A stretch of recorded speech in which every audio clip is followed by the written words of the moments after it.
Yes, and that was a short overview of PKT Logistics Group. In the studio with me is Dato Michael Teo Boon Yao, who is the Group Chief Executive and Managing Director of this great big company, which is now located at Shah Alam. Is that right? Okay, great. So you've been around for 37 years. Is that right? Not me. The company has been around for 37 years. It's a family business? Yes. Actually, it started from my dad in 1974. I was called back for national service in 1996 after I graduated in UK. Why 96 is after I have spent about 4 years in UK doing my own business, and then my dad sort of said that it's time for you to come back and do your national service. So I came back from UK. So like all good sons, you took over the business. Have to, you know. Okay, so how has it been for you ever since you took over? That was back when? It was back in 1996. At that time, I was looking into the industry for logistics, whether there's any potential. I had my education in UK. What did you study? I was studying accounting and finance. Basically, all the ingredients to be a businessman. In 1996, when I came back and I was asked to look into whether we can to take over the business, what I can foresee is the logistic industry in Europe, whereas at that time I was in UK, meaning European Unions, how they have developed into a very big industry.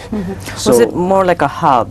Did you see it like that? I see it as potentially huge growth area. That means I can actually expand a business to a very big giant company if I want to. So I have taken the step to say yes. I dropped 100% of what I was doing in UK, and I came back to Malaysia and started off with only, I think, 2,000 ringgit salary as a executive in the company first. Yeah. In your father's company? In my dad's company. So, at that time I just got married, and then my wife was saying, you're a bit crazy. You let go a business that you're doing about 50,000 ringgit turnover, profits a month, and overseas? You come back from only 2,000 ringgit salary. For me, it's like basically, I'm looking at it as a long-term strategy. It's going to be beneficial for me, and because I had business, I was doing business in UK. I have money, so me and my dad become partners. So PKT Logistics actually started out as Port Klang Trading. Is that right? On the older days, whenever they set up a new company, they always use the word trading. So we were called Port Klang Trading and Forwarding Agency. So when I came back from UK, the first thing I did is incorporatizing all the company. They were basically all partnership companies, and in business, people do not trust a company that is partnership anymore. So I had to incorporate them into Sdn Bhd. That is what I did for the first 2 years, basically laying the foundation for the company to growth by setting up companies in Sdn Bhd. PKT, Port Klang Trading and Forwarding Agency, was well known in the market at that time under the short form of PKT. And I took that word and I put in a logistics next to it, and then we become PKT Logistics. So I'm sure there was a lot of work to do, right, from just a trading company, which is mainly in shipping, is that right? Yes. Yeah, into a logistics company. How did you put all that into place? Yeah, I know for the fact that you cannot survive on one product itself. In the logistics, there are so many products in the logistics, i.e. custom brokerage, where we started off. Then the next one will be warehousing, transport, freight forwardings, and I knew that we had to have all this product in order to survive in the market, or in fact to be competitive in the market. So I spent that 2 years basically creating new products for the company. We created the NVOCC, we started out warehousing, and so forth. And then we basically, at that time, I also have the same thinking as our beloved Tun Mahathir, look east. So I was looking at the Japanese partner to have a partnership with us to improve our services. So we came across a multinational Japanese company who ventured with us in 1998, and that year we had a currency crisis, if you can remember. Yes. And we were really cushioned by that joint venture because that Japanese company happened to have a big project in Malaysia, and we were doing that project during recession. Right. During the currency crisis. So was that more of an expansion? That was my first basic expansion. Look East, two partnership. One go for Japanese, the other one go for Korean. So in the year 2000, I had a venture with a Korean company who was specializing in small cargo from Korea down to Malaysia. And what happened is we started off as the agent for a lot of Korean consolidators from Korea to Malaysia, and we were so specialized in Korean business. And then when the CKD Korean car business started in year of 2001, if you can remember Kia Spectra, you know, that is where we were asked by our customer, who was the part supplier, to introduce us to two companies. Two started almost at the same time, which is Kia, and the other one is Hyundai. And then because we are so specialized in Korean business, we were the one introduced into the business, and we started with Kia and Hyundai for CKD. And was that also how you got heavy into the automotive logistics? That is actually the business? beginning of my automotive ventures. We started very basic with them, just basically custom clearance, that's all. And then subsequently we are able to expand the product with our customer because of our commitment, and then we started with custom brokerage. We went into NVOCC with them, and then we did warehousing for them, and then now we are moving up the value chain, where we are now doing 4PL and 5PL with our customers. Would you say that automotive logistics sums up the biggest turnover for your company, and how are you ensuring that this excellence in your business will be continued or even pursued further? I think our strategy is basically keep on thinking of diversification plan.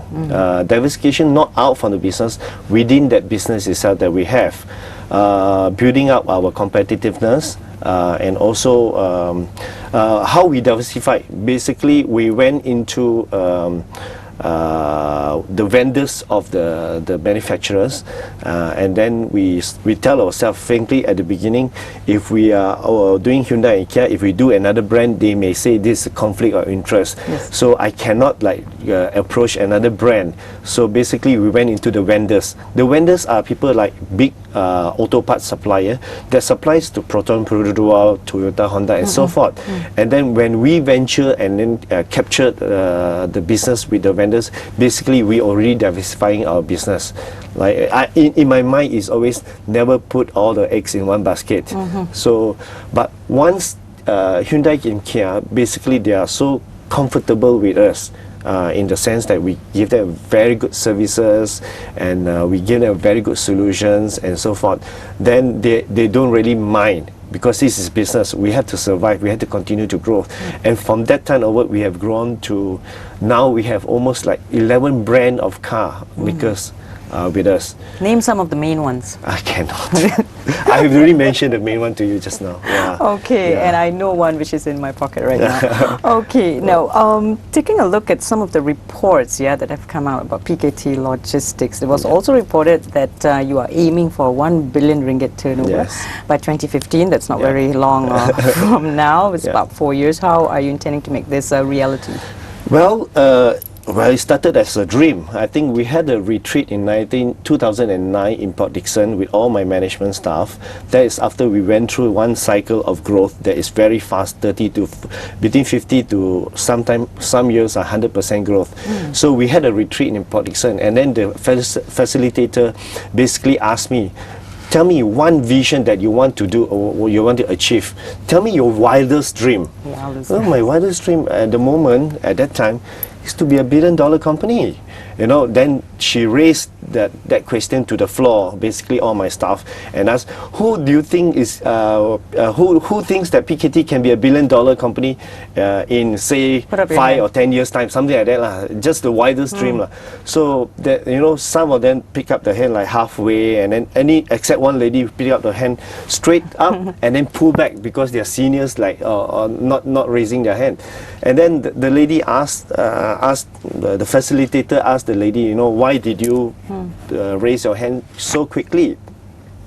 The answer is basically, I believe whatever Dato Michael say, at that time Michael, whatever Michael say, because he always walk the talk, and then I have a billion-dollar visions, and then we throughout the retreat, basically we talk about strategies, how we can actually work towards that dream lah. The dream. And is that progress actually being made now? I Yeah. mean, do you see it becoming At that time, real? Actually, we were talking about it already, and then when we came back, we start planning for it. Okay. And then by today, I think we are in a direction that maybe we achieve it before 2015. Before 2015, that's a Yeah. great scoop for us here on SWOT Watch. Unfortunately, we need to take a short commercial break.